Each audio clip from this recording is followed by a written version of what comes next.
informal review of nuclear radiations and their effect on humans, a sunlit pool with all the trimmings serves as a suitable launching spot, offering an approach that is sufficiently scientific and scenic. A sunbather exposes herself to an assortment of radiations. Some, such as the solar rays, are heaven sent.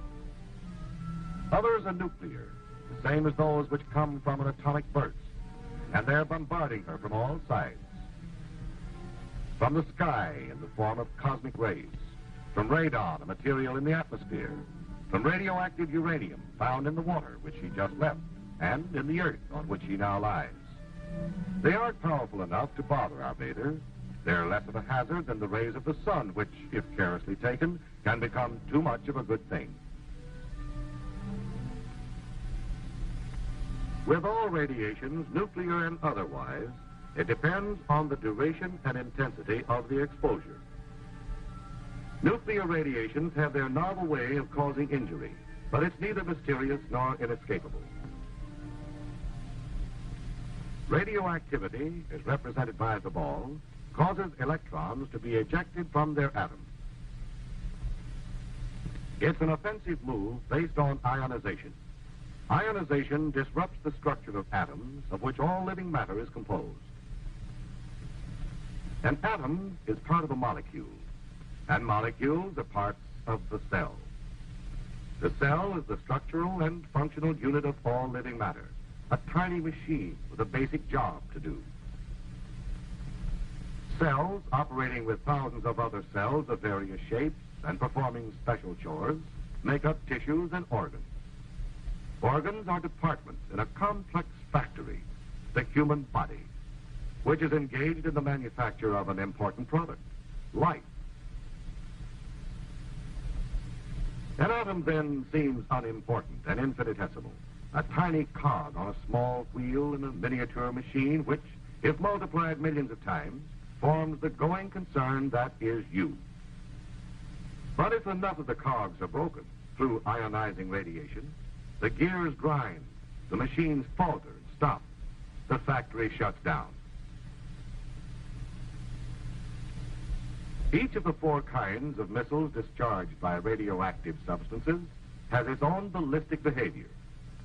To observe them attacking the body, they must be symbolized far out of proportion, magnified millions of times. Gamma rays are the most penetrating, but the least ionizing. Not so penetrating, but more ionizing, are neutrons, which are not rays, but particles. Neutrons and gamma rays are external dangers, able to shoot into the human body easily. Alpha particles cannot penetrate the skin.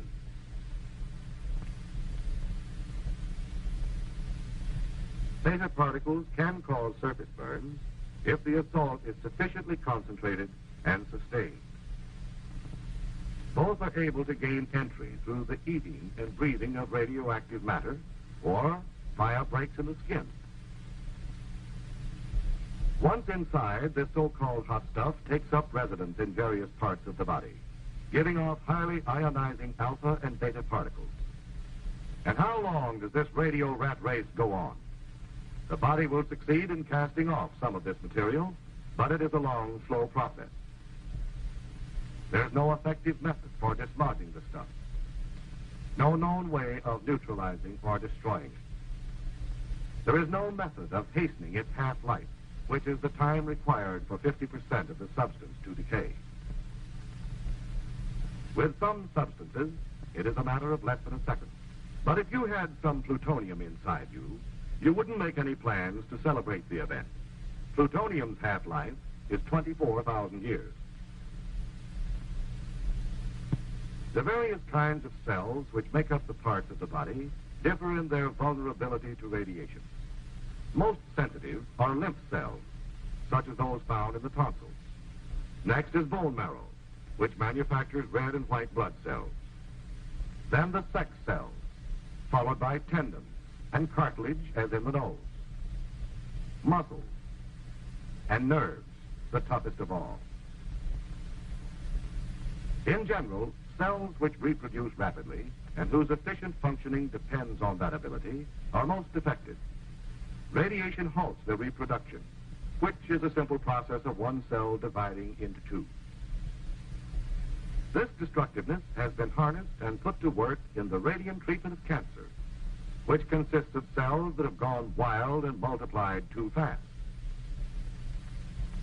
The manifestations of radiation in the body are many and range from slight to severe. Loss of hair, nausea, bleeding, inability of the body to resist other ailments and make its own repairs. These are some of them, and they may be climaxed by the ultimate symptom, death itself. However, complete recovery is more probable. The illness runs a course from causes to effects.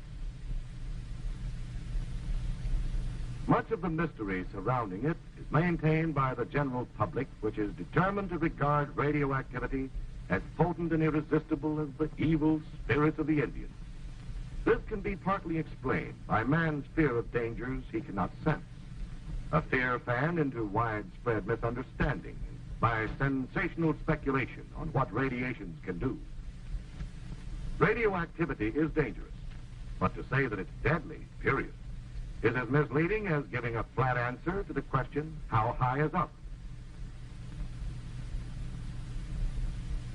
The radium-treated dial of your watch, for instance, is harmless.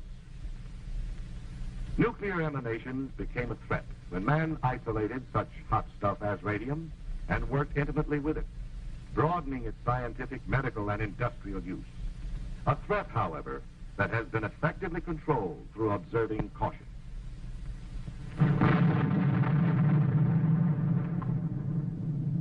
Not even the atomic bomb burst, man's boldest venture in releasing atomic power, is the DDT of humanity from which there is no escape. For it has its known limits, calling for preventive measures as clear-cut as those doctors lay down in telling people how to ward off infectious diseases.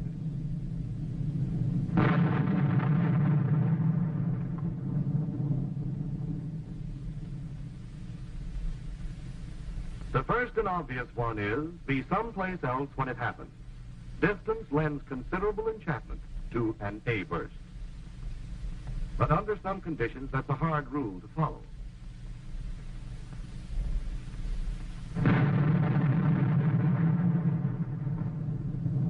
Atomic warfare, for instance, might allow little choice in the matter. So if you can't stay away from it, you must stay with it, as safely as possible and properly protected.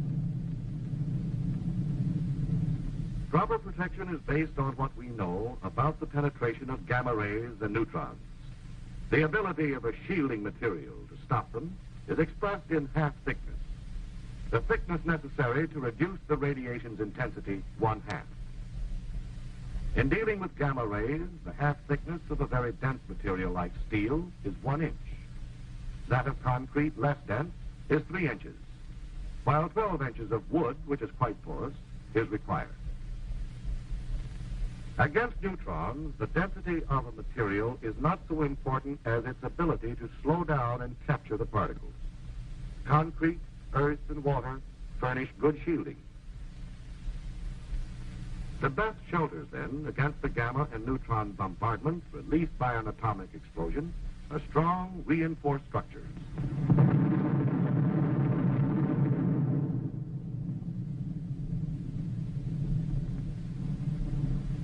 That prompt bombardment of a high aerial burst is severe but short-lived, since it is carried up into the stratosphere. It's safe to go into the area under the explosion about 2 minutes after it occurs. Not so with an underwater blast, however, and presumably in the event of underground and surface explosions. The area is contaminated with radioactive material, which gives off alpha and beta particles and gamma rays. However, the material which emits alpha and beta must be taken into the body through the mouth and nose, or skin breaks, before they can carry on with their injurious ionizing. Steps to prevent the perpetration of these inside jobs include eating only food which has been inspected and passed on, guarding against breathing radioactive dust, care in handling contaminated articles, such as clothing, washing them or disposing of them if badly contaminated. Thorough cleaning, especially the hair and under the nails. Sound medical practice demands not only a knowledge of the way harmful agents operate, but an accurate estimate of those agents.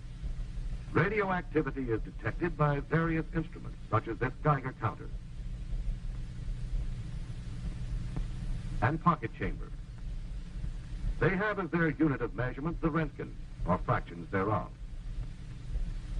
This dial is graduated in Röntgen, allowing for precise readings of contamination in persons and things. It will tell how much radiation the wearer has received. The human body's resistance to destructive agents and its recouping powers vary with individuals. This man might recover quickly from a rattlesnake bite. This one might succumb to a bee sting. Aware of this range of vulnerability, doctors have set extremely safe and low exposures, such as 0.3 of a Röntgen per week, as the maximum gamma radiation dose for laboratory and industrial workers with radioactive materials. They calculate that 300 to 500 times this much, 150 or more Röntgens, may bring out symptoms of sickness. The median lethal dose, which is the amount necessary to kill half the persons exposed, is placed by most medical authorities at around 450 Röntgens, received by the victim's entire body and within a short period of time. Thus, it takes a very special combination of circumstances to cause the death of a person by radiation. A combination that's a remote possibility in ordinary work with radioactive materials, and not nearly so frequent in atomic warfare as is commonly believed. But suppose that despite preparedness and preventive measures, one gets a dose sufficient to cause sickness. What then? Is this the stock answer? The unavoidable sequel? Or this? Most emphatically, it's this. Radiation illness lends itself to treatment. The treatment is symptomatic, which means that doctors relieve the symptoms or effects rather than remove the cause. To clarify, when you take aspirin to get rid of a headache, that's the symptomatic approach. Removal of an injured or infected member of the body is specific treatment. A radiation patient is bolstered in all possible ways. The body, a remarkable self-repairing machine if given half a chance, is assisted in overcoming the effects of ionization.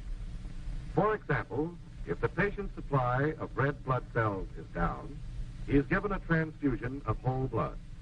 If the count of white blood cells, the policemen, the anti-germ guards of the human system, is so low he can't resist infection, he gets penicillin.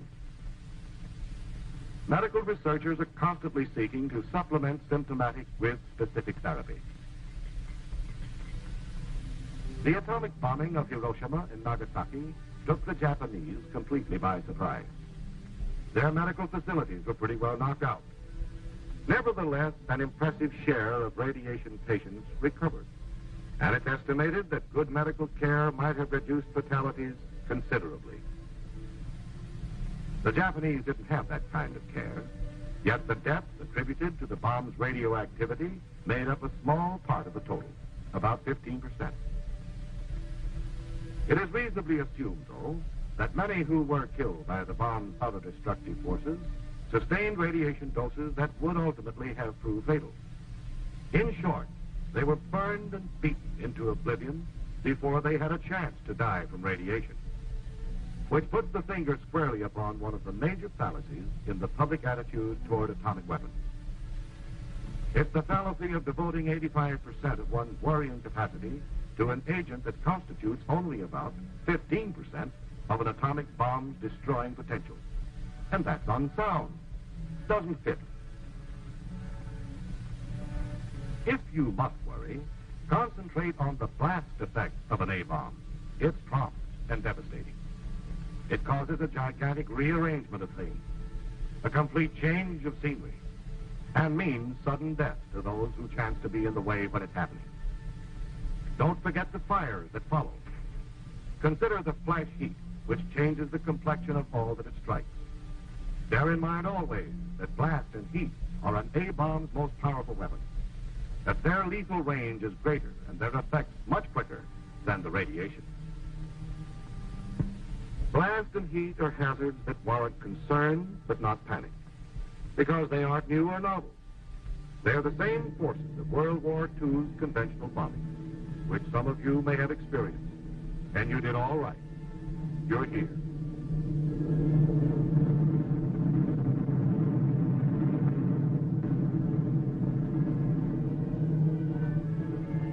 As food for thought, the possibility of atomic warfare and its relation to your well-being is understandably on your mental diet. But in your thinking, adopt the realistic viewpoint of a man engaged in a gun battle. His chief fear is not that he might come down with a case of lead poisoning, but that he's apt to get an extra hole in his head. Some of the falsehoods circulated about radiation effects are trivial, but upsetting. They're beamed right at one's self-esteem. And will eventually result in a race of bald-headed people. Just imagine it. Imagine yourself with no hair. They'll call you old skinhead, old chrome dome. And that's not all radioactivity will do. It will... Enough exposure to radiation will cause loss of hair. The treatment, if you'd insist, would be symptomatic, a toupee. But the condition would only be temporary. Your hair would come back, same color, same cowlick.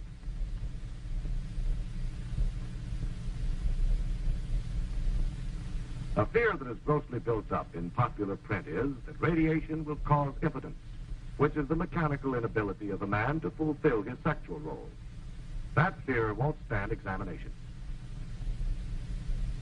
Another subject of misgivings is sterility. A sterile man can carry out his sexual obligations physically, but is unable to fertilize, to reproduce his kind. The estimated dose needed to bring about permanent sterility exceeds the lethal dose. So obviously sterility by radiation would be just incidental, a matter a dead man wouldn't worry about. The public has been force-fed grave suspicion that extensive use of atomic energy, as in war, might eventually result in an overabundance of freaks, suitable for sideshow exhibition. We can start picking the freak possibilities apart by looking at a sperm cell, the kind of cell that plays a leading part in reproduction. These chromosomes contain the material through which such physical characteristics as color of hair and eyes are handed down from parent to offspring. Sometimes the chromosomes are broken up.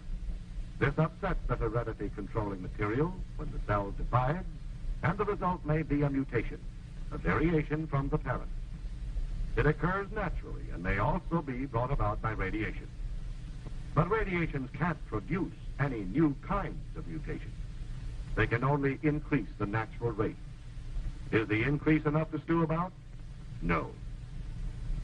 We can't experiment along these lines with humans, but we can observe the effect of radioactivity on mice and fruit flies, which produce new generations so frequently that to study them for a short time is like reviewing a long span of mankind's history.